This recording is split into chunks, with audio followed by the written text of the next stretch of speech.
Merci, Monsieur le Président.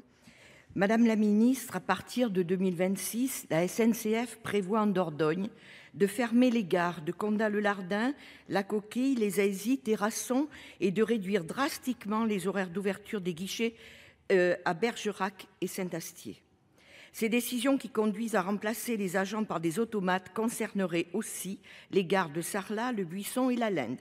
À juste titre, les élus dénoncent cette situation. C'est pas moins de 84 millions de travaux qui ont été investis sur la ligne Bergerac-Libourne en 2018 et qui ont permis une forte augmentation de la fréquentation. Pas moins de 16 collectivités, dont le département, ont apporté leur contribution financière. Les guichets dans nos gares sont essentiels, car ils sont plus que de simples points de vente de billets. Ils incarnent dans la ruralité le lien humain du service public ferroviaire, assurant la sécurité, l'information et l'accompagnement des usagers. Les lignes dites de desserte fine du territoire sont les premières victimes du désengagement de l'État et les conséquences sont connues et vécues. Vétusté des installations, ralentissement pour sécurité, incidents divers, suppression de dessertes, fermeture de gares, remplacement par des autocars.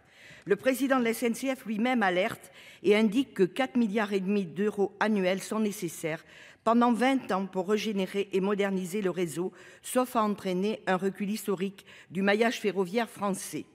Alors que le ferroviaire est au cœur de la transition écologique, ces choix budgétaires qui concernent également le fret imposent de nouvelles sources de financement, comme la renationalisation des autoroutes par exemple.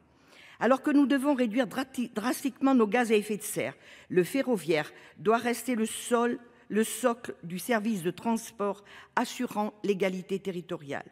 Je relais ici la colère des élus et des usagers qui demandent que la SNCF arrête sans délai cette politique mortifère qui consiste à fermer les guichets de vente, voire des gares, dans un contexte où la population ressent déjà un profond sentiment de relégation et d'abandon. Ils revendiquent à juste titre un service public de qualité, complet, accessible à toutes et tous sur le territoire.